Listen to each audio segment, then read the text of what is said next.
What's up, everybody? Welcome back to the Hash interview series. This is officially episode 3. This is something different. This has never been done on the channel before.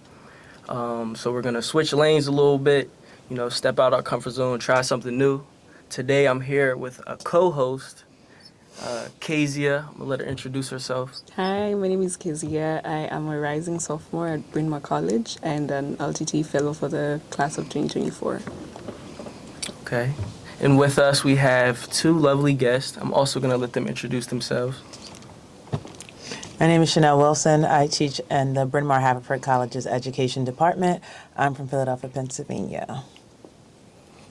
My name is Gnaka Lagoke. I teach at Lincoln University. Right now, I am in Dalun, at the Seamless, inside the studio of the Seamless Center with the LTT fellows for the LTT study abroad program. And where are you from? I'm from Ivory Coast. Okay. Can y'all elaborate a little bit on the things that y'all teach, just to give them a bit more perspective? Yeah, so I'm in education. I do a few things. I was a classroom teacher, so I taught education, English, and in middle school and high school. And now I teach people how to teach. But my research focuses on race, anti-racism, anti-coloniality, culturally relevant pedagogy, and decolonization of the mind. I teach history and Pan-African studies, and then one of my field of expertise is the Ubuntu philosophy. Right. I think we'll go right into the first question, which is, what is your life's purpose? Rethink, reimagine, and revolutionizing education is something that I am doing and going to continue to do. Those 3 words change sometimes. Rethink is my slogan at the moment, but sometimes rethink, like there are some things we shouldn't rethink, say like institutions of slavery and exploitation. And so rethink is where we are now. Rethink I will have to manage. But yeah, I want to change the world, and education is the medium that I use. I have a vision for Africa, which is about Pan-Africanism that stands upon a new ideological framework, which is the Ubuntu philosophy, contrary to what leaders like Nkrumah, who was promoting scientific socialism as he wanted to build the United States of Africa. Thank you for answering the question. At what moment did you know what you wanted to do with your life?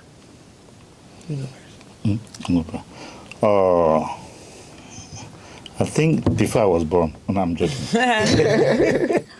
I think since I was a teenager, I always wanted to do something about the future of Africa.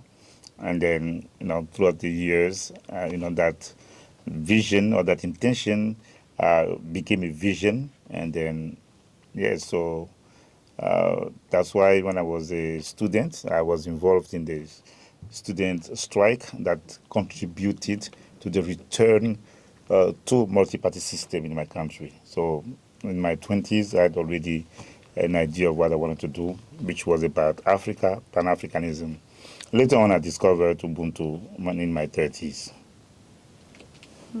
I've known that I wanted to be a teacher since I was young, probably like 5 or 6.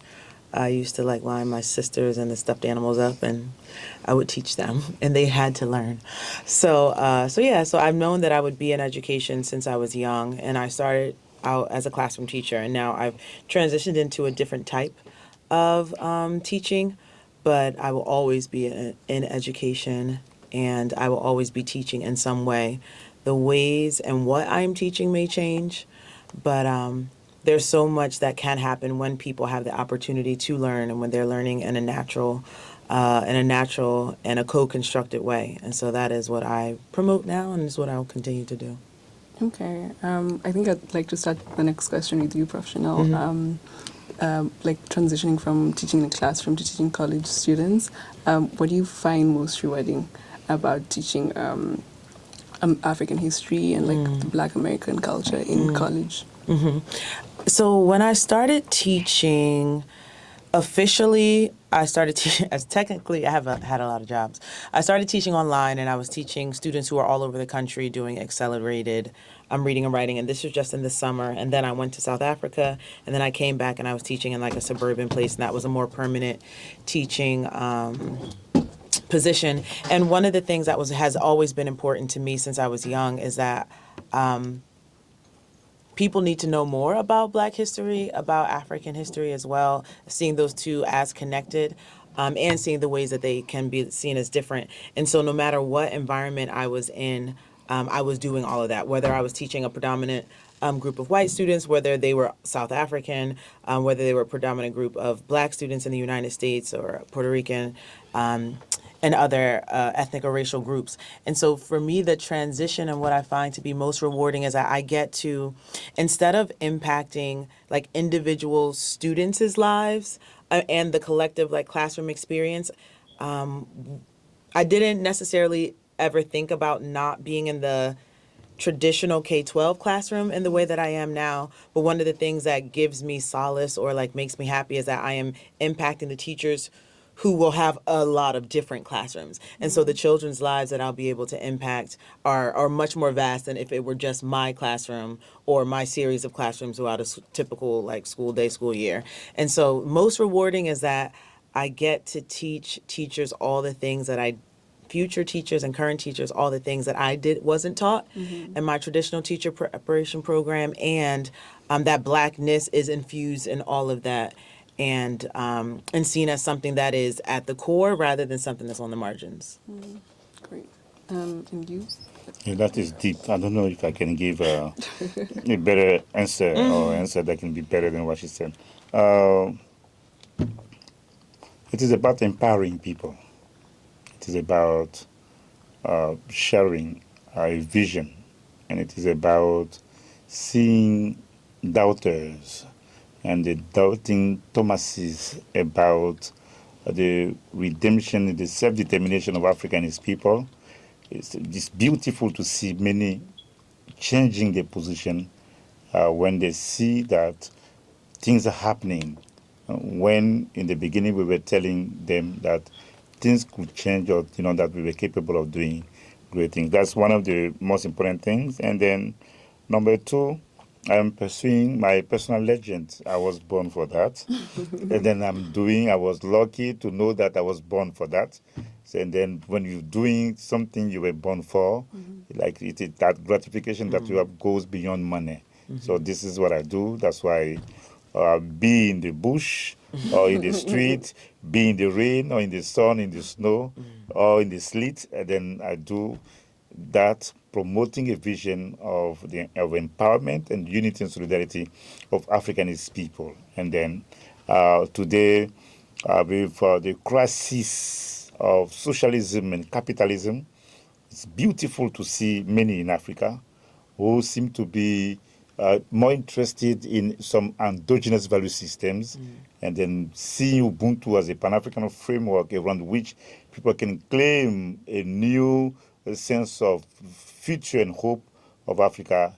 It is something that makes me like a smile, and I say, you know what, I have not wasted my time, and then that's why I still want to be around for a couple of more years in order to contribute to the advancement of that vision.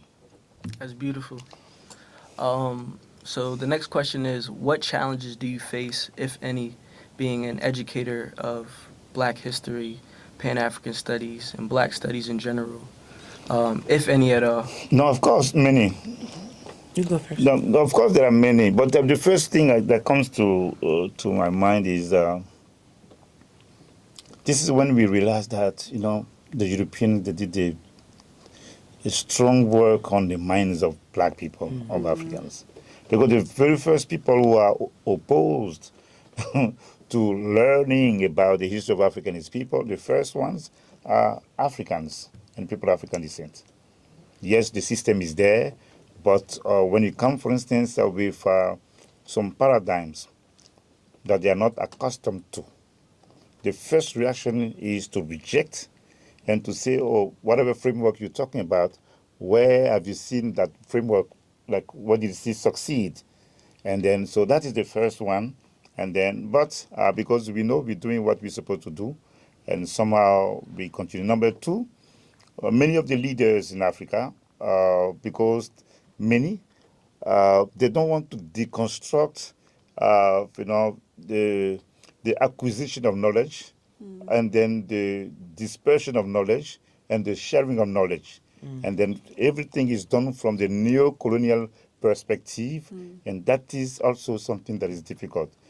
The strange thing is that even those in Africa who say that they want to bring some change in Africa, when they take over, when they're leading countries, the first thing that they're busy about, there's something they're busy about is like what they're busy with is uh, how to reimburse the debt that was contracted by the former, by the previous governments. Right. None of them is thinking about deconstructing education and then putting together an Afrocentric or a Pan-African centered education. So these are the challenges that we're facing.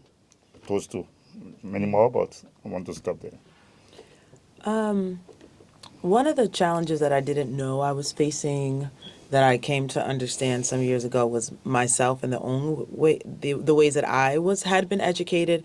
And so I went through a traditional teacher preparation program, but before then I went to school from like first to third grade. I was homeschooled from third to 10th and then went back to school after that time. And so I did learn a lot that people don't typically learn in a traditional public education, and specifically about myself and also about Black people, about African history transitioning to African American history, being proud of who I am. And so I felt like I had a solid foundation, but then I learned, what year is this? About 6 years ago that there was still so much more to learn. And so I think one of the biggest challenges is being able to recognize that there's a lot that needs to be unlearned. And so when I am, and one of my goals is that as I teach teachers who will go out into their own classrooms, that they will be able to deliver the type of education that people don't have to unlearn once they get to another age and then unlearn and then learn new ways of doing and thinking and being. And so that's one of the challenges that I had to face myself, like what I needed to unlearn. And so when I go into my classrooms now, I'm trying to set the stage so that we have to do less of that work, because the work of unlearning oftentimes is really difficult, because by the time a person is 18 to 25, and like, let's not even talk about older, it's really, the foundations are set. They're not completely solid, but they're set. And so trying to go back and take away all the things that people already know or think they know can be difficult. And so that is one of the biggest challenges, having shaky foundations that feel solid, that have to be interrupted.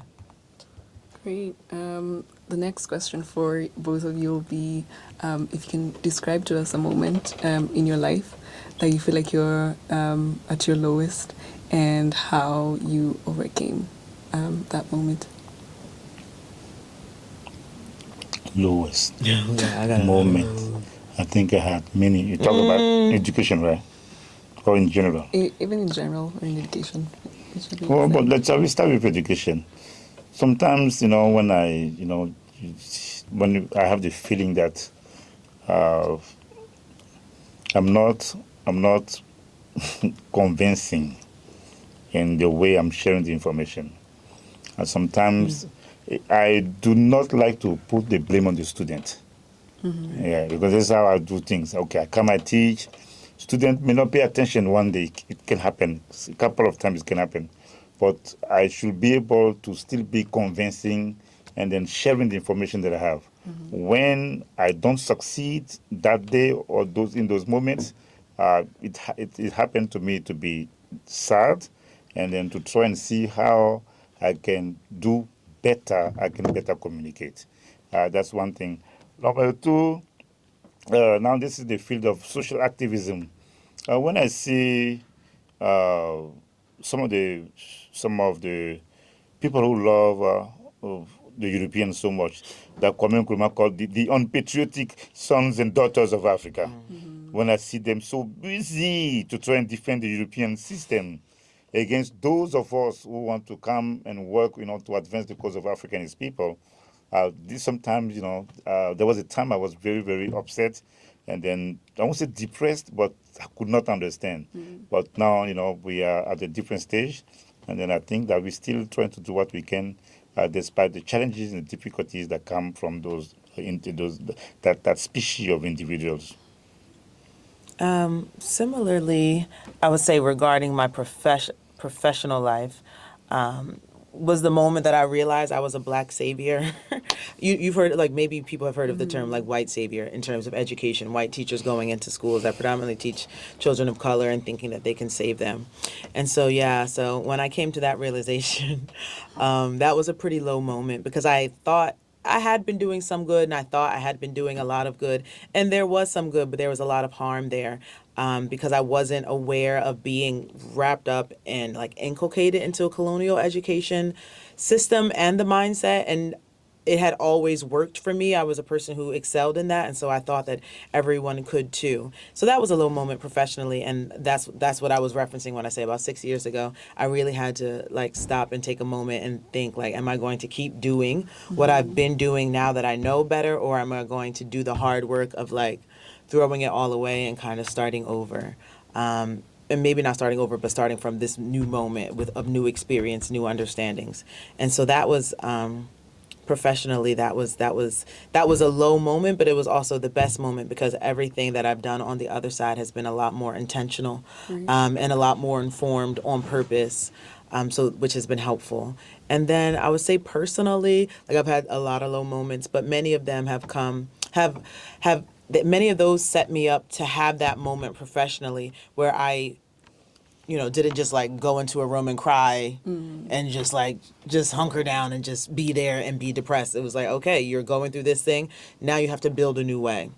Put down the first brick, keep going. So, yeah, it's been good though. Taking like deep moments with yourself and being introspective is so necessary.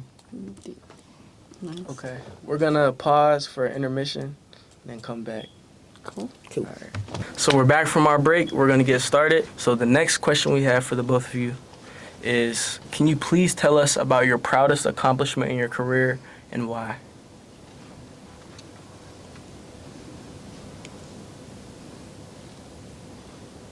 You can go first. I'm still thinking.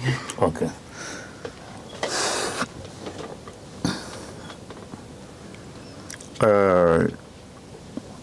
I usually don't like to talk about things like that on camera, but I want to.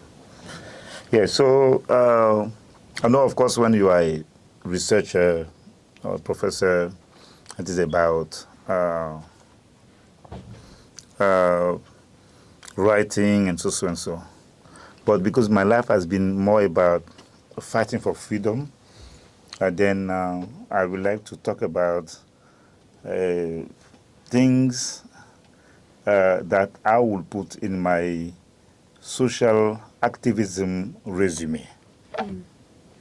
And then I had already mentioned in the beginning that when I was a student, I was involved in the strike that contributed to the return to multi-party system in Ivory Coast. That is one. The following year, I worked as a journalist.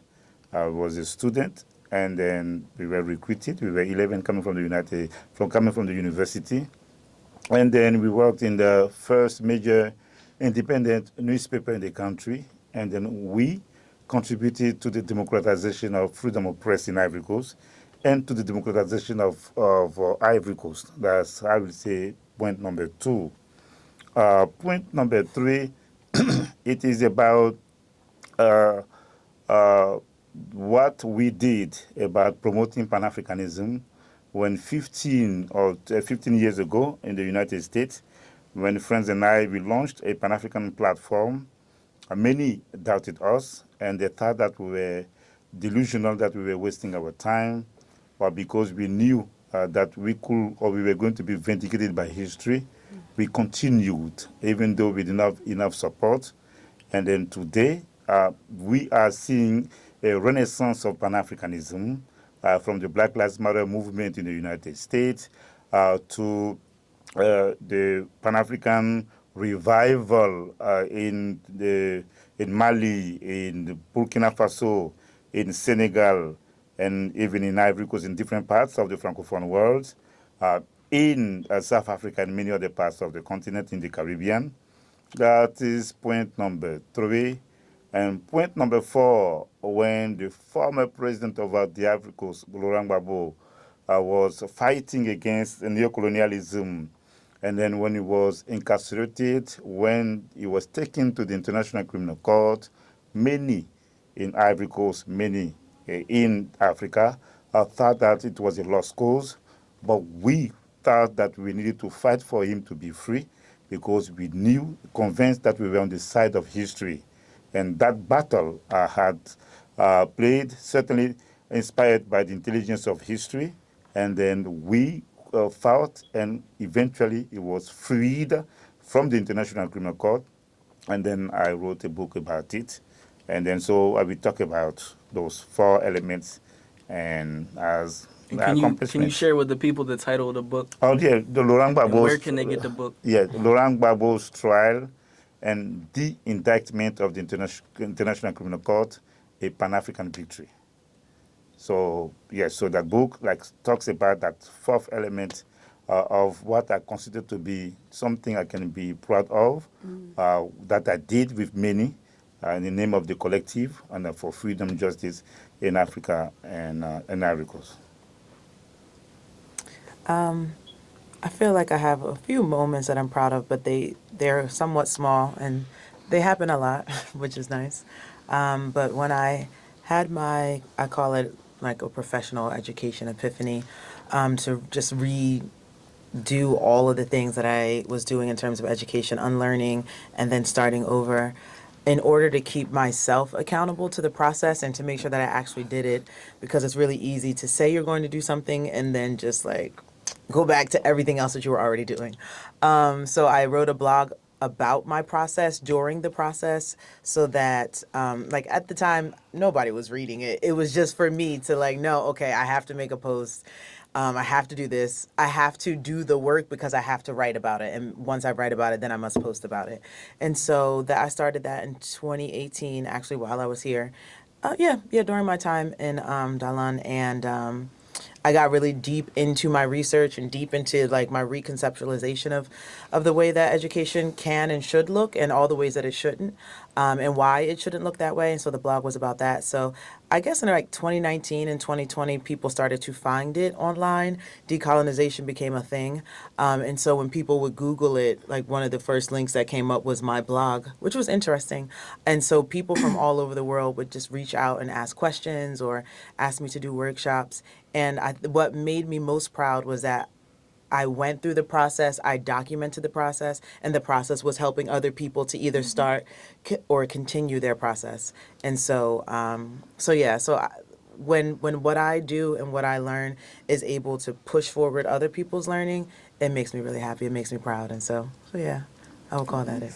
Is this blog still accessible to the public? And if it is, can you Probably tell us what the blog is? Probably. Share I with think the people. search terms are decolonizing my syllabus, Chanelle Wilson, ChanelleWilson. And if you Google it, you'll find it. Okay. So yeah, y'all definitely search for that blog if y'all want to hear more about the work that she was doing and learn more about it.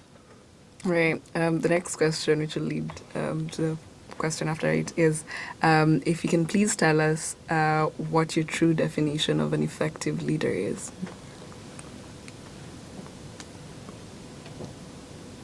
Gnaka, you want to start? I can start, but you can go. What's that? Off the top, I would say maybe I won't define it, but I'll give characteristics. That feels easier in the moment. I think an effective leader is one who serves, one who listens, one who has the ability to hear and shape a collective vision, and then recruit and empower people to make those things happen for the common good or for the collective goal. Good. So this question is a little bit complicated, but I'm going to try and answer. because there are different types of leadership. But for me, an effective leader of when you talk about effective leadership, it is about someone who has a vision and then who is capable of translating that vision into something practical that people can see, and who can rally many around that vision, and then who can make sure that that vision succeeds, and then we can make sure that vision succeeds, and who can be impactful and consequential, and then who can also, like Prof. Chanelle said, who can also empower others so that he can infuse, using a word, his vision in them, so that that vision can perpetuate itself from generation to generation. Gandhi, King, Mandela, Nkrumah, and many others. Okay. So, considering how you answered the previous question, how would you describe your leadership style? And do you live up or embody what you believe to be an effective leader? I try my best. Yeah, I try my best to live up to those characteristics. Those are the of a leader.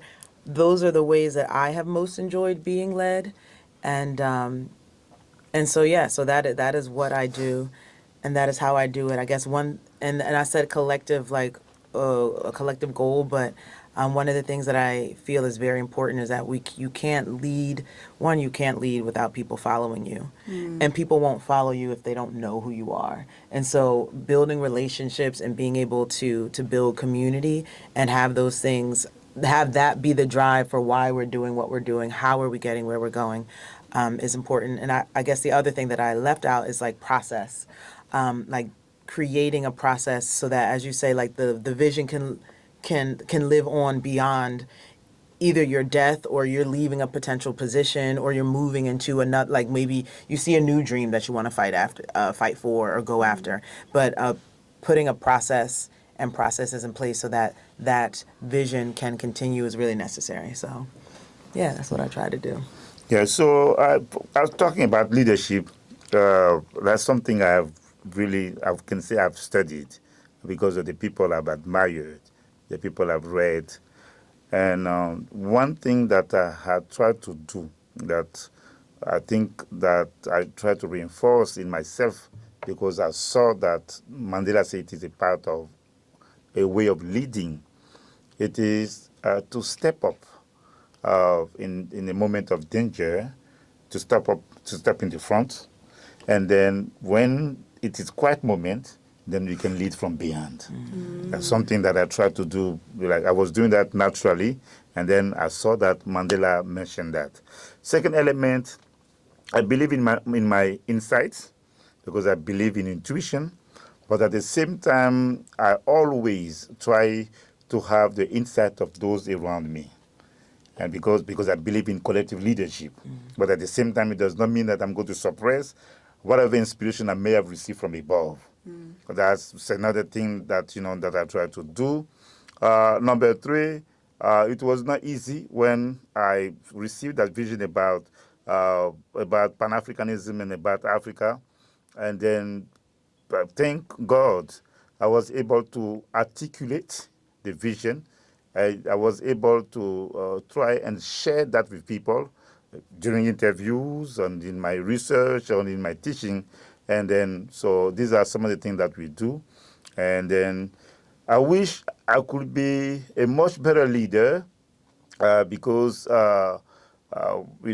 one of the things that I also discovered when we seem to have received the vision, it is that there are some elements of the vision that we have received that you can only experience or discover at a particular moment of your own journey. There is no way or about a vision that you're going to see things the way you saw them when you were maybe at the beginning of the implementation of your vision. There's always that moment.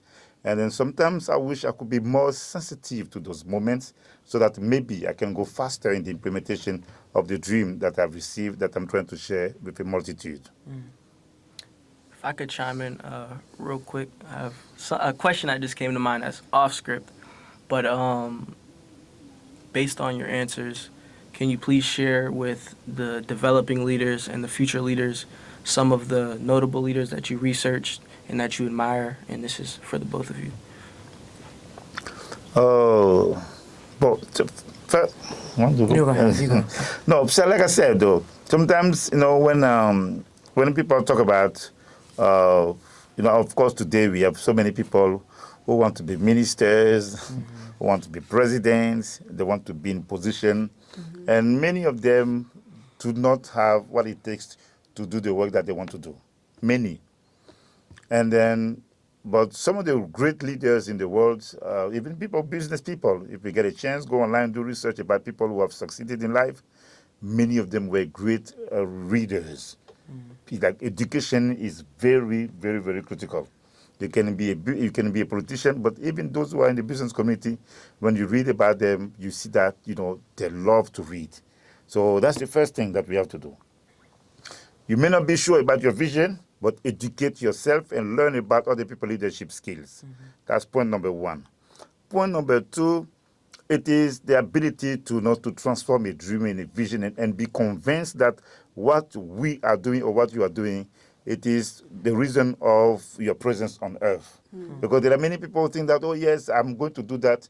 And even if you check, you will see that what they're doing, they're not pursuing a dream, they're not pursuing a vision, but they're pursuing their selfish ambitions.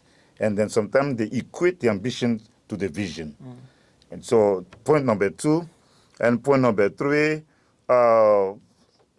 even though we may have received a vision, but we need to understand that we have to be able to work with a collective. And then Mandela did it. Kwame Nkrumah did it. Dr. King did it. Malcolm X did it. So you may be great, but you have to be able to surround yourself with people. And so this is what I can say because I can continue, but I want to stop there. I mean, I'm inspired by a lot of people, a lot of regular people who don't have books or you wouldn't be able to find them online. And something else that I don't know if I did it on purpose, but like I read a lot, I love reading, but I read a lot about people, and one of the things that I've been really intentional about doing in my later years, I don't know about when I was younger, I wasn't that intentional then, is being able to take a message from a person without necessarily idolizing the human being, and so, because people are fallible, people make mistakes, and one of the things that really annoys me is like when people are like, oh well, they did this too, right? Yeah, because they're a human being, and so instead of naming names or like picking out singular people, what I try to do is like take lessons from people and or use like using theories as a way of like seeing the world, thinking about the world, and pushing my vision forward. So I don't name people because it's just like 50 years from now, somebody will watch this video and be like, oh, so-and-so cheated on their wife. Okay, yeah, like that's sad. And, maybe it's their personal journey, but it doesn't. Why are you talking about me? You stop being female wife. That is, I have to be the only one. Why is it cheating on your husband, right? No, it's true. Also works. Also could work. Or they stole this amount of money. Oh, yes. That cannot be us, right? We don't steal. It won't be me. But so I would say some of the theories that really like guide me and like encourage me to keep moving forward, and also theories are never perfect as well, but I think people can separate theories from people better. Like critical race theory is just one that once I found it, I was like, oh, this is my home. Culturally relevant pedagogy, and then decoloniality and all of the big messiness that it is and will continue to be. Those are the three things right now that just like they create my pyramid of like strength, and that's what guides me. Cool. I want to add one more thing. Yeah, so she said something, and then she made me like want to say what I'm going to say. And she's right. Yes, I learn from the names, big names, but I learn also from people who are, many of them, that we call the unsung heroes. That in everywhere, yesterday we were talking about that little girl who was playing like in the mud, in the dust, with a bread somewhere in South Africa, and then I shared that on my Facebook page. Yes, I'm inspired by many, my students, the people I see in the street, the resilience of the African people, of black people, of Africans in the face of the oppression of the international system. Yes, I got my inspiration from them, so I just wanted to complete my answer. Cool. We'll move on to the next question, which will be, what's the biggest lesson you have learned, and how has that lesson improved your life? I would say the biggest lesson that I've learned is that I like learning. I've always liked learning. And at a certain point in my life, I felt like I knew so much. And I'm like, I'm not done, but like, I know so much. And now I'm just like, you may know a lot, and there's still so much more to know. And so I'm always looking for what I don't know. What are the perspectives that I haven't thought about? What's another way of looking at this issue? What's another angle? And so like really just accepting that there's always more to know, and there's always somebody who's going to not necessarily know more, because that doesn't matter, but there's always something that someone can teach you, and there's always something to be learned in every moment. And so I take that in, and people are like, oh, you're an expert. Yeah, well, I know a lot, but there's still so much more. I'm not going to be done until my time is done. So that has that's been really helpful, because it like this is it's there's all there's always another step to take. And so I think when you think that you've accomplished something and you've achieved it and it's done, that's a bad place to be, because it's never done. There's always something else in another way. And so that's been really helpful. And it's also it just keeps me going, because I'm like, all right, well, this feels complete for this moment. And I say moment because I may have to come back to it. So like, what's the other thing that needs to like take up my attention? Yeah, so it's a great question. It's a very great question. Usually people say that humility precedes glory. But I have come to discover that humility is an outcome, or can be an outcome, of humiliation. And because I have experience in my life, like Dr. Wilson was saying, that sometimes you think that you have arrived, and then things happen for you to realize that you are not even there. And then I had so many experiences like that we can share when we're done with this video or this interview.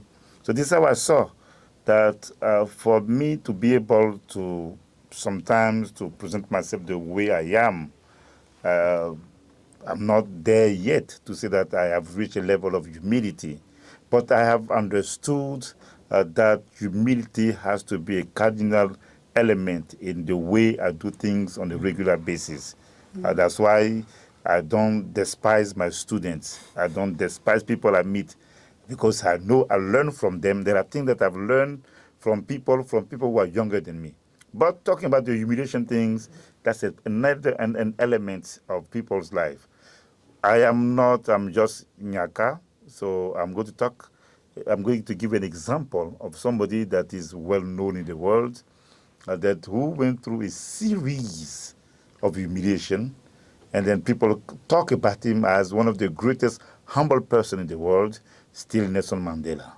So if you know his life story, in the 50s, in the 60s, people saw he had like a ray, like a hairstyle, dressing, because according to historians, he was convinced that any time he could become the leader of South Africa. And then taken 27 years in prison, where sometimes I can say sometimes they even strip him naked in prison. And then people that he knew he was going to rule over, trying to decide of his fate in prison. And then anything that happened to his wife, everything. So when you go through all those elements, when you come out and you know something that you could have been maybe 30 years before, and then this is what you become in 1994, what is the point of being so boastful about life? So that is one of the things I can give when I talk about the link between humiliation and humility. Okay, so the next question is, what is the meaning of life? To love, to give love, to share, to live for others, and to leave like a long-lasting legacy that can inspire after we are gone. I would agree. In that order. I would agree. Like if without love, there's nothing that can be done, and because there has been the lack of love that exists between human beings and like the world as it exists, and I mean like the earth, I attribute that as one of the ways that we have gotten to this like really crisis level dysfunctional way of being, and so I would agree in that order. Awesome. My last question for the both of you would be, if you had one single wish, and you can't wish for any more wishes, what could you wish for?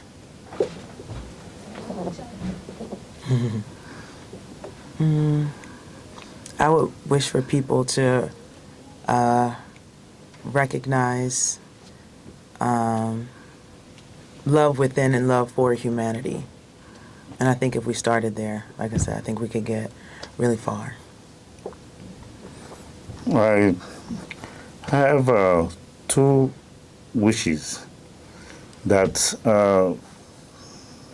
things I've been expecting from the divine, and for my journey to be fulfilled in a different dimension. So this is what I'm waiting for from God. So that's it. Okay. Okay, so the last question for this interview is, what advice would you give to students, developing leaders, young professionals interested in pursuing a career in African studies, international relations, or public policy?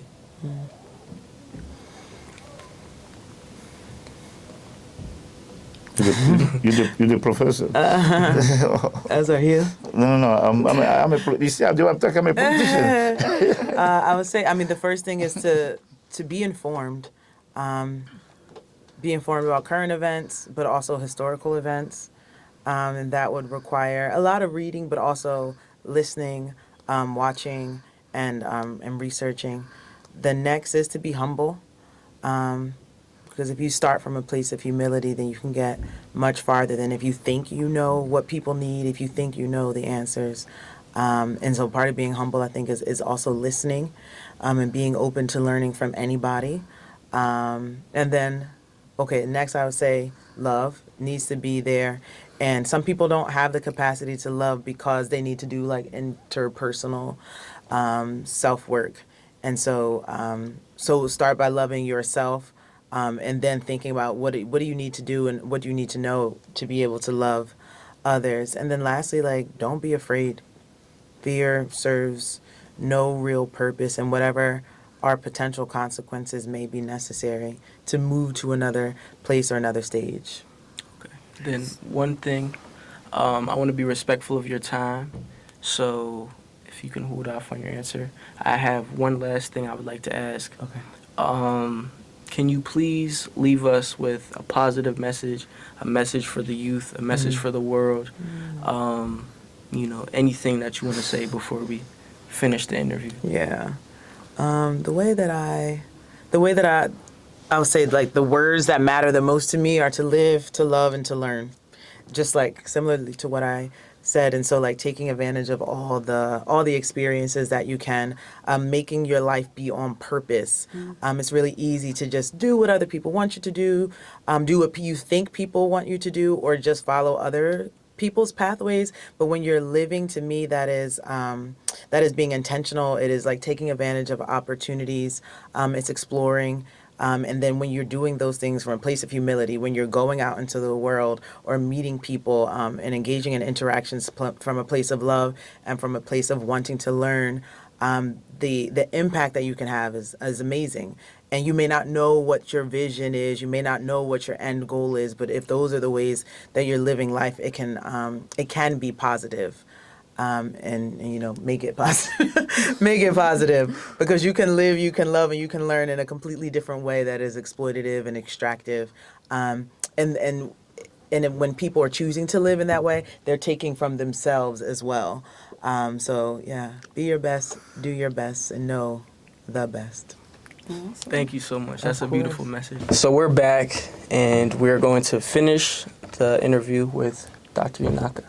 So, again, what advice would you give to students, young professionals, developing leaders, and anybody interested in pursuing a career in African studies, international relations, or public policy? Yeah, so the first thing that I will suggest is that people have to have they have to have high expectations. We can apply that to education or to any other aspect of people's lives. People have to have high standards, and then they need to strive and thrive for excellence in the society.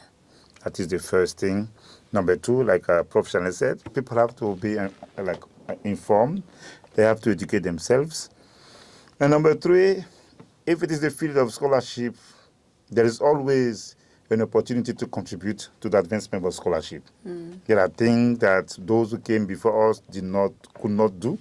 So we have to find our niche and then excel in it in order to leave a legacy in that field, so that people in the future they can know that we can do something that maybe Cheikh Anta Diop, who is one of the greatest scientists in the African world, that he could not do. He did great, but there are a few things that we have to find what he did not complete so that we can continue.